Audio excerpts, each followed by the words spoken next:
और भी दुनिया में सुखनवर बहुत अच्छे हैं, और भी दुनिया में सुखनवर बहुत अच्छे। कहते हैं कि गालिब का है अंदाज़ बयां। और यकीन मानो सम्मानित साथियों, मैं बोलना नहीं चाहता हूं, लेकिन एक लाइन, बहुतों को सुना बहुतों को पढ़ा, लेकिन राम पुनियानी जी जैसा किसी को आज तक बोलते हुए नहीं सुना। आखिरी शेर के साथ आपसे गुजारिश है कि हसरत ही रही कोई हमें इतिहास पढ़ाता, हसरत ही रही कोई हमें इतिहास पढ़ाता, जिसने भी पढ़ाया नफरत ही पढ़ाया, नफरत ही पढ़ाया। राम पुनियानी जी का स्वागत बहुत बहुत।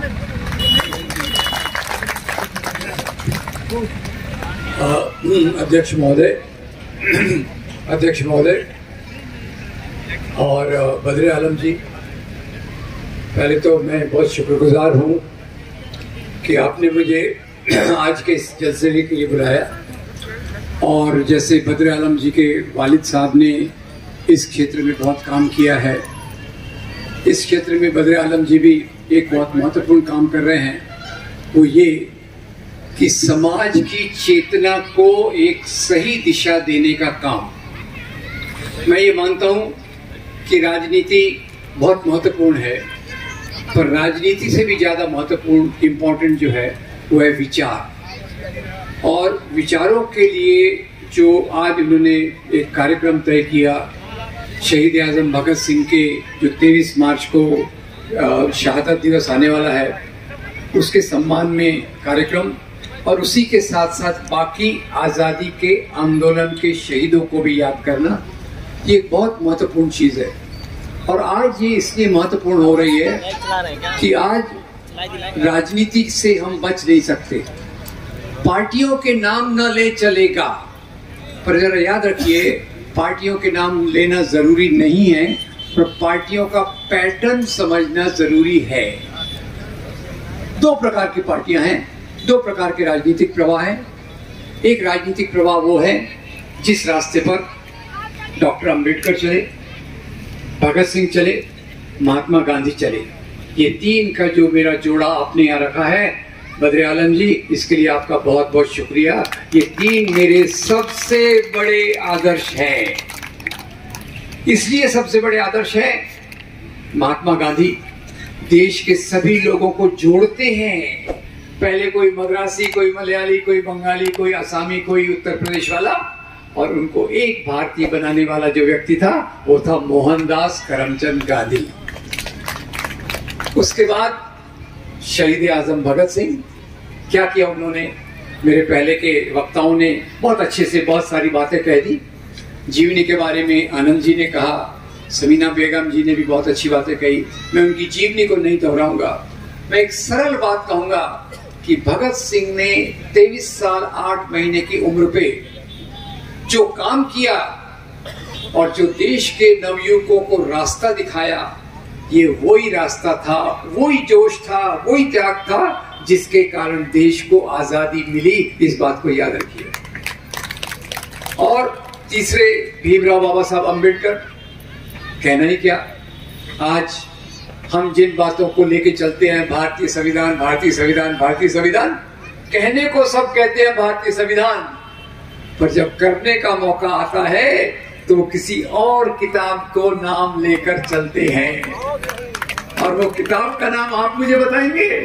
वो किताब जिसको डॉक्टर अंबेडकर ने जलाया था, कौन सी किताब थी? Manusmriti. Thank you very much. तो कहने को है ना, मुंह में राम बगल में कुछ और, तो वो आज की राजनीति चल रही है। अब जहां तक, पहले मैं ये आपकी मैं बहुत सराहना करता हूँ, आपने इन तीन विभूतियों के चित्र यहाँ रखे। फिर मैं आता हूँ एक सवाल मेरे पहले के वक्ता का, शुक्ल जी का। शुक्ल जी ने एक बहुत महत्वपूर्ण सवाल उठाया, इसको सोचिएगा। मैं जवाब देने की कोशिश कर रहा हूँ, पर इसको आप भी सोचिएगा। उसने कहा, हम स्वतंत्रता सेनानियों को याद कर रहे हैं, उनका आदर कर रहे हैं, उनका गौरव कर रहे हैं, पर स्वतंत्रता सेनानी कौन होता है? क्या महाराणा प्रताप की वो काल्पनिक बेटी जिसके हाथ से ऊद पिलाओ, घास की रोटी छीन कर ले गया, क्या वो महाराणा प्रताप हमारे स्वतंत्रता संग्राम के सेनानी थे? सोचिएगा। मैं महाराणा प्रताप की बहादुरी को कम नहीं आंक रहा, छत्रपति शिवाजी महाराज की बहादुरी को कम नहीं आंक रहा, पर स्वतंत्रता संग्राम क्या होता है ये समझने की जरूरत है, और उसके लिए समझना पड़ेगा गुलामी, देश की गुलामी क्या होती है। सरल भाषा में जब आप गुलामी के खिलाफ विद्रोह करते हैं वो स्वतंत्रता संग्राम होता है। अब उसकी भी दो परिभाषा है, एक मजाक में कहता हूं और ये सवाल मैं कई मीटिंग में पूछता हूं, हमको आजादी कब मिली? एक्सक्यूज मी, आपको जवाब देना है, आजादी कब मिली? 2014। खैर एक बड़ी एक्टर तो बोलती है, क्योंकि 3 चीजों को मिला के आजादी जी मैं आता हूं उस पर। हमको आजादी जो मिली वो 15 अगस्त 1947 को मिली, क्योंकि हम गुलाम थे अंग्रेजों के। जैसे समीना बेगम ने बहुत अच्छे से बताया कि पहले भारत में मुसलमान राजा भी थे, हिंदू राजा भी थे, और मुगलों के काल में तो भारत का जो कंट्रीब्यूशन था जीडीपी का, थैंक यू समीना बेगम जी, आपने बताया कि वो दुनिया के पूरे जीडीपी का 1/4 था। और अंग्रेजों के जब अंग्रेज यहाँ गए तो अंग्रेजों ने पूरा लूट खसोट लिया, और हमारा जो जीडीपी दुनिया का कंट्रीब्यूशन था वो 4% हो गया, 25% से गिरकर 4% हो गया। तो जो कहते हैं कि 2014 को आजादी मिली, उनका बहुत बहुत धन्यवाद, पर आजादी का मतलब आपको समझने की जरूरत है। वो मैडम को भी बता दीजिएगा, वो मैडम आपको जानते होंगे ना, बहुत बड़ी एक्टर है, कभी मणिकर्णिका के नाम पे झांसी की रानी बन जाती है, बहुत बहादुरी बात बताती है लकड़ी के घोड़े पर बैठकर, और बोलती है देश 2014 को आजाद हुआ। खैर एनीवे, अब भगत सिंह को हम किस संदर्भ में देखें? पहले तो ये देखें कि देश की गुलामी, उसके खिलाफ संघर्ष चल रहे थे। देश की गुलामी के खिलाफ संघर्ष चल रहे थे। किसी भी व्यक्ति का मूल्यांकन जब करना होता है तो उसको सापेक्षता में करना होता है। जी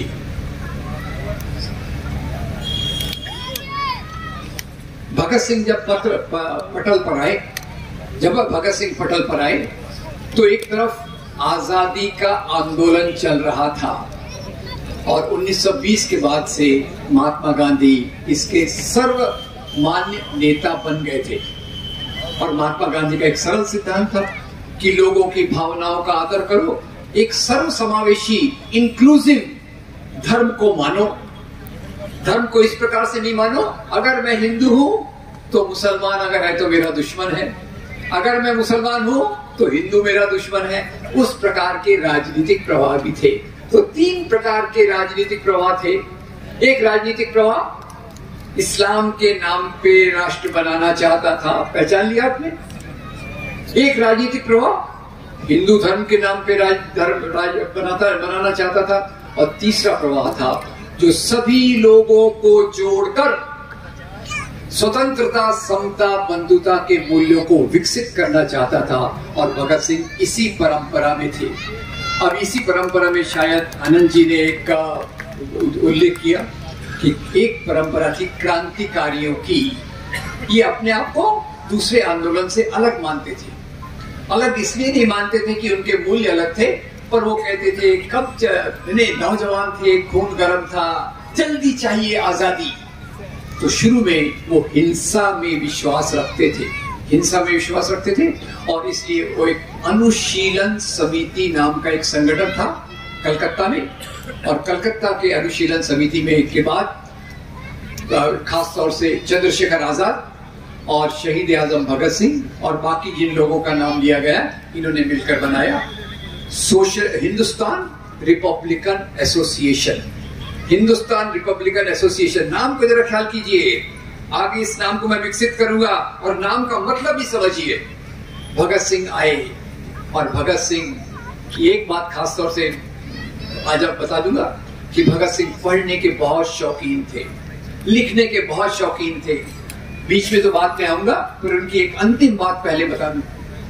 फांसी की सजा के लिए लाहौर की जेल में है, लाहौर के जेलर के लिए मुसीबत खड़ी कर दी। क्या मुसीबत खड़ी कर दी? उन्होंने लाहौर के जेलर को रिक्वेस्ट किया कि मुझे यहाँ की लाइब्रेरी की किताबें पढ़ना है।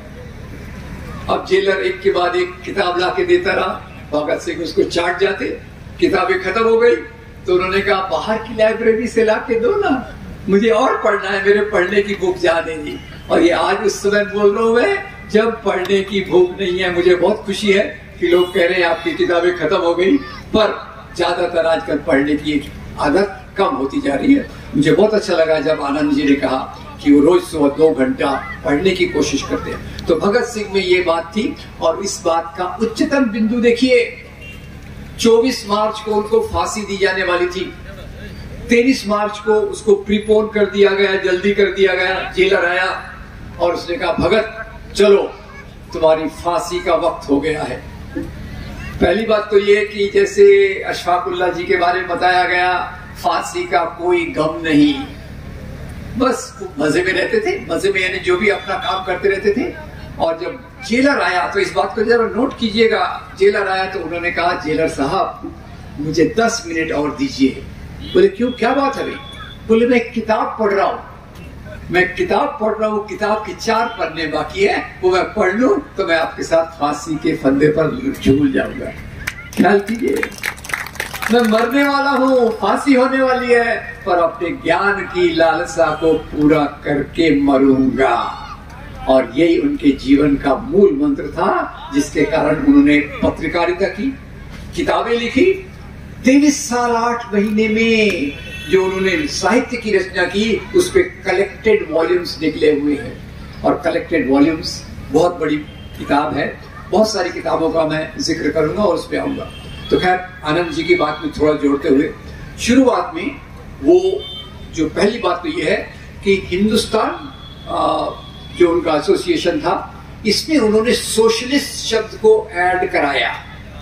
पहले हिंदुस्तान एसोसिएशन था, हिंदुस्तान रिपब्लिकन एसोसिएशन था, उसमें उन्होंने नाम ऐड कराया हिंदुस्तान सोशलिस्ट रिपब्लिकन एसोसिएशन। तो आज मुझे बहुत खुशी हुई।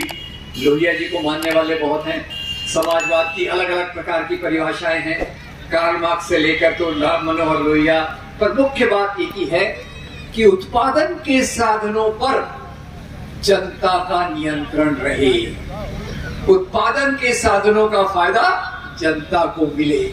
और इसलिए आज मुझे याद आता है, आज के समय में राजनीतिक पार्टी का नाम तो मैं नहीं लेने वाला, पर उत्पादन के साधन कहाँ जा रहे हैं? जनता से जो भी, किसी ने कहा 70 साल में जो भी बनाया 7 सालों में बेचा जा रहा है, एक के बाद एक, एक के बाद एक। और सोशलिज्म का दूसरा मोटा मतलब होता है गरीब अमीर के बीच की खाई को कम करना। अमीर ज्यादा अमीर न रहे, गरीबों की गरीबी ज्यादा न बढ़े, और मजदूरों को उनका हक मिले, किसानों को उनका हक मिले, सब लोगों को अपना हक मिले। ये सोशलिज्म की मोटी परिभाषा, इसका एनालिसिस मत कीजिए, ठीक है। आज क्या हो रहा है? आज आपको बता दूं, अडानी का मामला तो चल रहा है, राजनीतिक मामला नहीं है, ये व्यवस्था का मामला है। व्यवस्था का क्या मामला है कि आज जो सत्ता का व्यवस्था है, उसमें अमीर लोग अमीर होते जा रहे हैं और गरीब लोग पहले से गरीब होते जा रहे हैं। गरीबी बढ़ रही है। ऑक्सफैम की एक रिपोर्ट को देखिएगा, ऑक्सफैम की रिपोर्ट आई अभी ऑक्सफैम का संगठन वो रिपोर्ट निकालता रहता है, उसमें उन्होंने कहा देश के 1% लोग देश की 60% संपत्ति पर नियंत्रण करते हैं और देश के 70% लोगों के पास 10% से भी कम संपत्ति है। अब यहाँ मैं एक बात और ऐड कर दूं, भगत सिंह के रेफरेंस में हम सब बातों को आज के संदर्भ में देखते जाऊंगा। तो मेरा एक विश्वास है और ये विश्वास पिछले 1 साल में पहले से ज्यादा मजबूत हो गया। और वो विश्वास क्या है कि जब भी राजनीति को धर्म के कपड़े पहनकर किया जाएगा, जब भी राजनीति के ऊपर धर्म का लेबल लगाया जाएगा, देश का विकास नहीं हो सकता। और ये बात मैं पहले से मानता था। 1993 में बाबरी मस्जिद ढाई गई, तब से मैं बेचैन हो गया कि मजदूरों के अधिकार के लिए मैं काम करने का सोचता रहता था। मैंने कहा मजदूरों के अधिकार कब कहां बचेंगे? अगर डेमोक्रेसी नहीं रही तो किसी के अधिकार कहां बचेंगे? अभी कोई कह रहे हैं कि लोग में डेमोक्रेसी कमजोर हो रही है, वास्तविक में कमजोर हो रही है। डेमोक्रेसी के बगैर हमारे अधिकारों का मिलना असंभव है। और जब भी धर्म के कौन से पहलू की आलोचना की, दो पहलुओं की, एक पहलू की आलोचना उन्होंने की कि धर्म के नाम पे लोग आडंबर खड़ा करते हैं, अंधविश्वास पैदा करते हैं, केवल कर्म कांड को धर्म मान के चलते हैं। ख्याल कीजिएगा, कर्म कांड यानी धर्म, गलत। धर्म होता है मानवता, धर्म होता है जो हमको मनुष्य को मनुष्य से प्यार करना सिखाए, वो धर्म होता है। और भगत सिंह अपनी किताब में नास्तिकों में पूरे विस्तार में बताते हैं कि कैसे कुछ लोग लोगों के विश्वास का फायदा लेकर अपना धंधा खोल लेते हैं। कभी एक्सरसाइज सिखाते हैं, कभी कुछ पाउडर बेच देते हैं, और कुछ नहीं तो गोमूत्र का धंधा चालू कर देते हैं।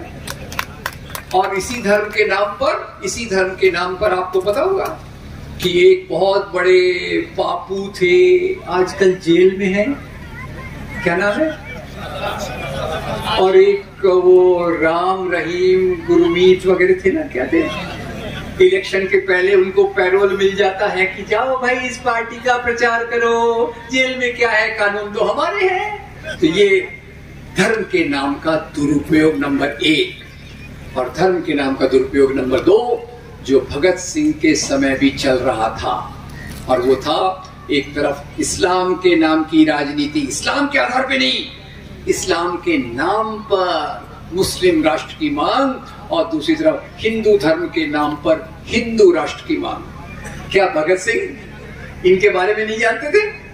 जानते थे। क्या भगत सिंह ने मुस्लिम लीग का सहारा लिया, हिंदू महासभा ज्वाइन की? गलत। उन्होंने आंदोलन के साथ ही जुड़े रहे। और उसी में मैं एक बात पहले धर्म के नाम की राजनीति के बता दूं। आपने थोड़ा पड़ोस में भी होते हैं, पड़ोस आस पड़ोस का भी देख लेते हैं क्या चल रहा है। आपको पता होगा सिलोन श्रीलंका में 10 महीने पहले एक बहुत बड़ा उठाव हुआ। उठाव क्या हुआ? महंगाई, बेरोजगारी, खाने पीने की चीजें की कमी, लोग उठकर गए, श्रीलंका की राष्ट्रपति के घर पे आक्रमण कर दिया वगैरह वगैरह। और उसी के साथ मैंने श्रीलंका का थोड़ा अध्ययन किया। श्रीलंका का अध्ययन करने के बाद मुझे पता चला श्रीलंका में जो राजनीति बड़ी पावरफुली चल रही है वो राजनीति है सिहला बुद्ध धर्म की।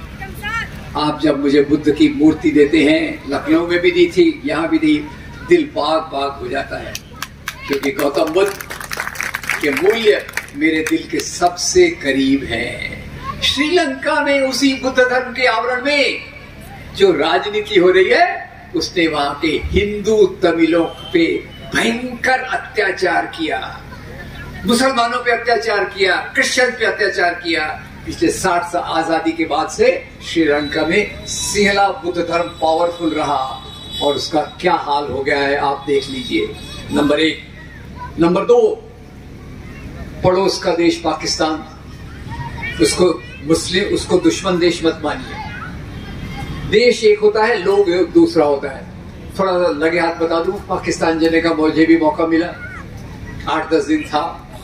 8 दिन था, इतने मोहब्बत से, इतने प्यार से लोग मिलते थे, मेरा वजन बढ़ गया। अब जो भी होगा मेरा वजन उसकी कल्पना आप कर लीजिए। इतनी मोहब्बत से मैं रहा, पर सरकार में गड़बड़ है। सरकार में क्या गड़बड़ है? इस्लाम के नाम की राजनीति, और इस्लाम के नाम की राजनीति के कारण पाकिस्तान का बुरा हाल है। आटा 130 रुपए किलो, रोटी, एक रोटी 30 रुपए की, और महीने की आय केवल 5,000 या 6,000। अपने आप ही वादा किया गया था ना, मैं पावर में आया तो डॉलर 1 रुपए के बराबर हो जाएगा, था वादा। पर वादा तो करते हैं हमारे, हम ही बोलते हैं भाई जो वादा किया वो निभाना पड़ेगा। इन लोगों पे वो बात लागू नहीं होती। वादा था 1 रुपए के बराबर $1 हो गया, आज मेरे ख्याल से 80 के पार हो गया। तो पाकिस्तान में ये हाल है। और तीसरा हाल, एक पाकिस्तान को देख लीजिए, वहां भी मजहब के नाम की राजनीति मजबूत रही। श्रीलंका को देख लीजिए, मजहब के नाम की राजनीति मजबूत रही।